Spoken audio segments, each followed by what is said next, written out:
The Masque of the Red Death by Edgar Allan Poe. The Red Death had long devastated the country. No pestilence had ever been so fatal or so hideous. Blood was its avatar and its seal, the redness and the horror of blood. There were sharp pains and sudden dizziness, and then profuse bleeding at the pores, with dissolution.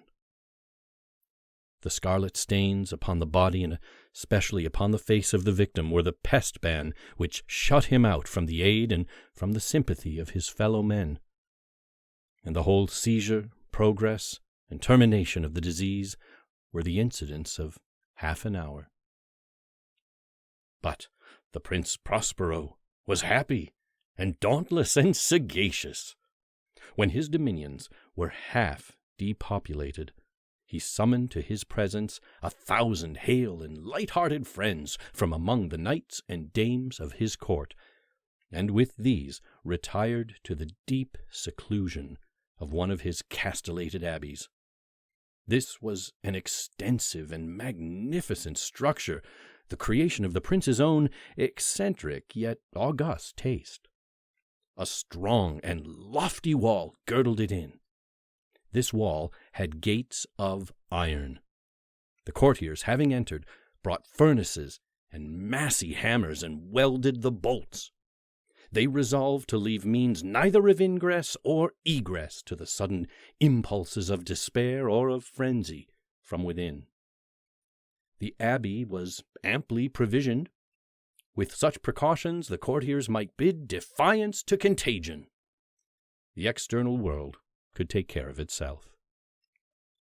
In the meantime, it was folly to grieve or to think. The prince had provided all the appliances of pleasure. There were buffoons, there were improvisatori, there were ballet dancers, there were musicians, there was beauty, there was wine. All these and security were within. Without was the Red Death. It was towards the close of the 5th or 6th month of his seclusion, and while the pestilence raged most furiously abroad, that the Prince Prospero entertained his 1,000 friends at a masked ball of the most unusual magnificence. It was a voluptuous scene, that masquerade. But first, let me tell of the rooms in which it was held. These were 7, an imperial suite. In many palaces, however, such suites form a long and straight vista, while the folding doors slide back nearly to the walls on either hand, so that the view of the whole extent is scarcely impeded. Here the case was very different, as might have been expected from the Duke's love of the bizarre.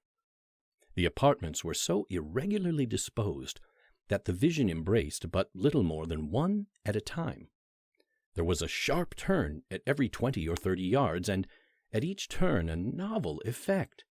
To the right and left, in the middle of each wall, a tall and narrow Gothic window looked out upon a closed corridor which pursued the windings of the suite.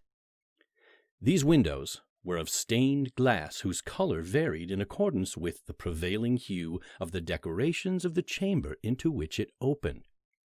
That at the eastern extremity was hung, for example, in blue, and vividly blue were its windows. The second chamber was purple in its ornaments and tapestries, and here the panes were purple. The third was green throughout, and so were the casements. The fourth was furnished and lighted with orange, the fifth with white, the 6th with violet. The 7th apartment was closely shrouded in black velvet tapestries that hung all over the ceiling and down the walls, falling in heavy folds upon a carpet of the same material and hue. But in this chamber only, the color of the windows failed to correspond with the decorations. The panes here were scarlet, a deep blood color. Now, In no one of the 7 apartments was there any lamp or candelabrum amid the profusion of golden ornaments that lay scattered to and fro or depended from the roof. There was no light of any kind emitting from lamp or candle within the suite of chambers, but in the corridors that followed the suite there stood, opposite to each window, a heavy tripod bearing a brazier of fire that projected its rays through the tinted glass, and so glaringly illumined the room. And thus were produced a multitude of gaudy and fantastic appearances. But in the western or black chamber, the effect of the firelight that streamed upon the dark hangings through the blood-tinted panes was ghastly in the extreme, and produced so wild a look upon the countenances of those who entered that there were few of the company bold enough to set foot within its precincts at all. It was in this apartment also that there stood against the western wall a gigantic clock of ebony. Its pendulum swung to and fro with a dull, heavy, monotonous clang, and when the minute hand made the circuit of the face and the hour was to be stricken, there came from the brazen lungs of the clock a sound which was clear and loud and deep and exceedingly musical, but of so peculiar a note and emphasis that at each lapse of an hour the musicians of the orchestra were constrained to pause momentarily in their performance to hearken to the sound. And thus the waltzers perforce ceased their evolutions, and there was a brief disconcert of the whole gay company, and, while the chimes of the clock yet rang, it was observed that the giddiest grew pale, and the more aged and sedate passed their hands over their brows, as if in confused reverie or meditation. But when the echoes had fully ceased, a light laughter at once pervaded the assembly. The musicians looked at each other and smiled as if at their own nervousness and folly, and made whispering vows each to the other that the next chiming of the clock should produce in them no similar emotion. And then, after the lapse of 60 minutes, which embrace 3,600 seconds of the time that flies, there came yet another chiming of the clock. And then were the same disconcert and tremulousness and meditation as before. But, in spite of these things, it was a gay and magnificent revel. The tastes of the Duke were peculiar. He had a fine eye for colors and effects. He disregarded the decora of mere fashion. His plans were bold and fiery, and his conceptions glowed with barbaric luster. There are some who would have thought him mad. His followers felt that he was not. It was necessary to hear and see and touch him to be sure that he was not. He had directed in great part the movable embellishments of the 7 chambers upon occasion of this great fete, and it was his own guiding taste which had given character to the masqueraders. Be sure they were grotesque. There were much glare and glitter and piquancy and phantasm, much of what has been since seen in Hernani. There were arabesque figures with unsuited limbs and appointments. There were delirious fancies such as the madman fashions. There were much of the beautiful, much of the wanton, much of the bizarre, something of the terrible, and not a little of that which might have excited disgust. To and fro in the 7 chambers there stalked, in fact, a multitude of dreams. And these, the dreams, writhed in and about, taking hue from the rooms and causing the wild music of the orchestra to seem as the echo of their steps. And anon there strikes the ebony clock, which stands in the hall of the velvet. And then for a moment all is still, and all is silent, save the voice of the clock. The dreams are stiff frozen as they stand, but the echoes of the chime die away. They have endured but an instant. and a light, half-subdued laughter floats after them as they depart, and now again the music swells, and the dreams live and writhe to and fro more merrily than ever, taking hue from the many-tinted windows through which stream the rays from the tripods. But to the chamber which lies most westwardly of the 7, there are now none of the maskers who venture. For the night is waning away, and there flows a ruddier light through the blood-colored panes, and the blackness of the sable drapery appalls. And to him whose foot falls upon the sable carpet, there comes from the near clock of ebony a muffled peal more solemnly emphatic than any which reaches their ears who indulged in the more remote gaieties of the other apartments. But these other apartments were densely crowded, and in them beat feverishly the heart of life, and the revel went whirlingly on until at length there commenced the sounding of midnight upon the clock. And then the music ceased, as I have told, and the evolutions of the waltzers were quieted, and there was an uneasy cessation of all things as before. But now there were 12 strokes to be sounded by the bell of the clock, and thus it happened, perhaps, that more of thought crept, with more of time, into the meditations of the thoughtful among those who revelled. And thus, too, it happened, perhaps, that before the last echoes of the last chime had utterly sunk into silence, there were many individuals in the crowd who had found leisure to become aware of the presence of a masked figure, which had arrested the attention of no single individual before. And the rumor of this new presence having spread itself whisperingly around, there arose at length from the whole company a buzz or murmur expressive of disapprobation and surprise, then finally of terror, of horror, and of disgust. In an assembly of phantasms such as I have painted, it may well be supposed that no ordinary appearance could have excited such sensation. In truth, the masquerade license of the night was nearly unlimited.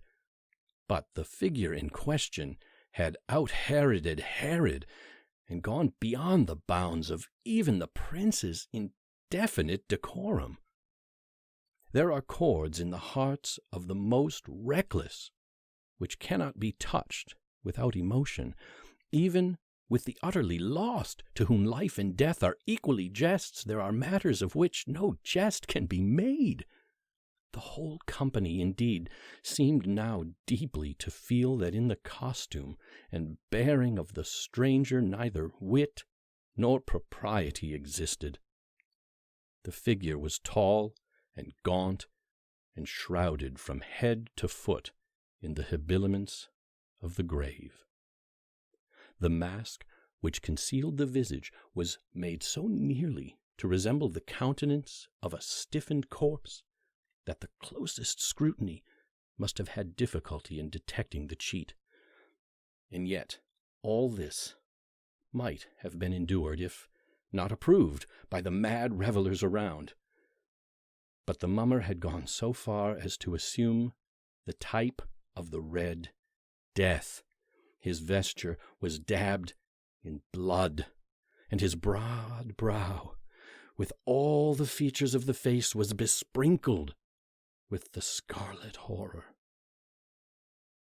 When the eyes of the Prince Prospero fell upon this spectral image, which, with a slow and solemn movement, as if more fully to sustain its role, stalked to and fro among the waltzers, he was seen to be convulsed in the first moment with a strong shudder either of terror or distaste, but in the next his brow reddened with rage. "Who dares?" he demanded hoarsely of the courtiers who stood near him. "Who dares insult us with this blasphemous mockery? Seize him and unmask him, that we may know whom we have to hang at sunrise from the battlements." It was in the eastern or blue chamber in which stood the Prince Prospero as he uttered these words. They rang throughout the 7 rooms, loudly and clearly, for the prince was a bold and robust man, and the music had become hushed at the waving of his hand. It was in the blue room, where stood the prince with a group of pale courtiers by his side. At first, as he spoke, there was a slight rushing movement of this group in the direction of the intruder, who at the moment was also near at hand, and now, with deliberate and stately step, made closer approach to the speaker. But from a certain nameless awe with which the mad assumptions of the mummer had inspired the whole party, there were found none who put forth hand to seize him, so that, unimpeded, he passed within a yard of the prince's person, and while the vast assembly, as if with one impulse, shrank from the centers of the rooms to the walls, he made his way uninterruptedly, but with the same solemn and measured step which had distinguished him from the first, through the blue chamber to the purple, through the purple to the green, through the green to the orange, through this again to the white, and even thence to the violet, ere a decided movement had been made to arrest him. It was then, however, that the Prince Prospero, maddening with rage and the shame of his own momentary cowardice, rushed hurriedly through the 6 chambers, while none followed him on account of a deadly terror that had seized upon all. He bore aloft a drawn dagger, and had approached in rapid impetuosity to within 3 or 4 feet of the retreating figure, when the latter, having attained the extremity of the velvet apartment, turned suddenly and confronted his pursuer. There was a sharp cry, and the dagger dropped, gleaming, upon the sable carpet, upon which, instantly afterwards, fell prostrate in death the Prince Prospero. Then, summoning the wild courage of despair, a throng of the revelers at once threw themselves into the black apartment, and seizing the mummer, whose tall figure stood erect and motionless within the shadow of the ebony clock, gasped in unutterable horror at finding the grave cerements and corpse-like mask, which they handled with so violent a rudeness, untenanted by any tangible form. And now was acknowledged the presence of the Red Death. He had come like a thief in the night, and one by one dropped the revelers in the blood-bedewed halls of their revel, and died each in the despairing posture of his fall. And the life of the ebony clock went out with that of the last of the gay, and the flames of the tripods expired, and darkness and decay and the Red Death held illimitable dominion over all.